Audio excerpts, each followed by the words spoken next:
And I went to make sajda to Allah subhanahu wa ta'ala. Wallahi, wallahi, wallahi, I'm only telling you this because this is the truth. So whenever you have a haja in your life, believe He will answer. Wallahi, He will answer. I went there and it was 2 o'clock in the morning and I put my head on the ground and said, Ya Rabb, do not let her die like this. Give her kalimat tawheed, la ilaha illallah. I said, give her this, please, Ya Rabb, give her this. Give her this for her end. And I went to her bed within 5 minutes. Wallahi, I went to her bed. Within 5 minutes, I sat with her. She began to cough. She began to cough and phlegm started coming into her mouth.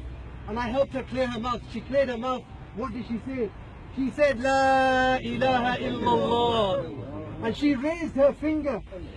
Wallahi, she raised her finger. And I looked at her and I said, say it. She said, La ilaha illallah Muhammad Rasulullah. At this, I became very happy. And she kept saying it. And she kept saying it. Now bearing in mind, 4 days ago she couldn't speak. And when I was asking her to remember Allah at that time, she said to me, I can't say it. And that's what dragged me to Sajda on Friday night. Because I was scared.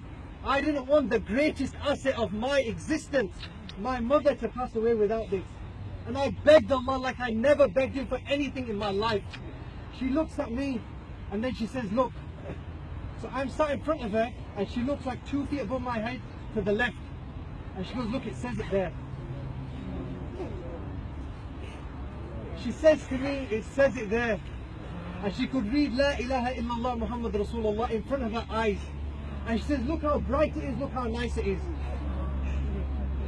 And I looked at her and wallahi, I became the happiest man I've ever been in my life, and maybe that ever walked this earth this year or in my lifetime. I just looked at her. My sister was with me. My sister said, is this out of a movie? It's like, what's just happened here? She couldn't say salam, and now she's saying La ilaha illallah Muhammad Rasulullah. She sees it in front of her, and then she can see it all lit up. Then she says to me, this is what's all these nice things? What's all this? I have no answer for this. She says La ilaha illallah. She kept saying it. She wouldn't stop saying it. She said it tens of times. This was on Friday night. I called my brother and my sister who were at home for some rest. They went home like an hour ago. I said, come back. They literally just got home. They came back running and they see a different mother. They see the same woman, but she's talking and she's remembering Allah. So then she rested. The next day came, Saturday morning came. And I'm a very happy man at this time. Wallahi, I'm just so happy because I've seen thabat come upon my mother. My mother then says to me, when am I going to die? I want to go.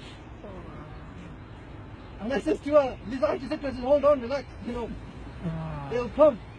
And she goes, I want to go, I want to go. So then every moment that came, they started giving her some other pain because she was in a lot of pain at this point. She kept saying, La ilaha illallah, and then she kept falling asleep. And then when she would wake up, boom, La ilaha illallah. That was on Saturday. What day is it today? Sunday. Sunday. So last night, things became very hard for her. Things became very hard. And in the late part of the evening, early part of the night, I became very worried. Because you want the last words to be La ilaha illallah. But then I'm seeing her capacity to even speak shrink and shrink and shrink. So whenever anybody comes, and apologies if your families have come, because I turned a lot of people away, I don't want to say anything else. Because all she said tens of times is La ilaha illallah Muhammad Rasulullah, and I want her to die upon that. Then it became very difficult. And she wanted to say it. She's wanting to say it. And then she says, Illallah. And she stopped. As far as I'm aware, she didn't say a word after that. People came, nurses came, they gave her drugs or whatever. And then that was probably about 7 hours before she passed, after which she became very tired and just became very weak. And then in the early part of the morning, we were together, all my siblings, mashallah, and we were holding our mother's hand. And then it just became apparent that the gargling had changed. She was gargling, you could hear that noise for a few days, but then there was a change. And I looked at my brother and said, I think it's time. And her breathing slowed down, and she just looked up and her face began becoming white. And we just held on to her for about 10 minutes, and she passed away. And she passed away. Why do I tell you this today? This is not to praise my mother unnecessarily or show you something that is a story. I'm telling you this for 2 reasons. I'm telling you this for 2 reasons, and please take note of this. My mother was not a sheikha, She was not a hafiz of Quran. She was not the person that was teaching all the people Islam. She was an ordinary Muslim woman. An ordinary person that did ordinary things. But she wanted something. All her life she wanted to die in Ramadan. And she wanted to be in a good way when she died, saying La ilaha illallah. And she stayed firm upon that her whole life. And what happened when she died? Allah gave her what she wanted her whole life. The second thing is this: I am a witness to a situation where my mother could not speak anymore. She couldn't get a word out, and when I was telling her to say a kalima of anything to do with Allah's name or the Shahada, she said, I can't say it. That same woman, when she becomes more breathless, less able to speak, on morphine, and the doctors here will tell you once that happens, game over. When I dropped down and I made 2 rak'ah, and I begged him like I never begged him before, the Lord of the world, he put life in a dead woman walking. The ability she lost, and her tongue had all, ulcers and everything on it. It was very difficult for her to speak. That same tongue became the tongue of La ilaha illallah Muhammad Rasulullah hatta al-maut. So what does that mean for all of us? That means all those stories we think, yeah, the stories, man. You hear them at Jummah about Sahaba and these things that happened, these great scholars of the past. They don't happen there. They're not Asatir al-Awwaleen. They're not the stories of old. It's just that they were the people of old. We're the people of now. The difference in changing is here only. Many of us, we come to janazas, we go to Jummahs, we go to lectures, we go to courses, we become mechanical. Our religions become ritualistic. We do one thing and the other. We pray 4 rak'ah, we pray 2 rak'ah, and we're gone. But you know what, and I'm saying that for myself before I'm saying it to anyone else.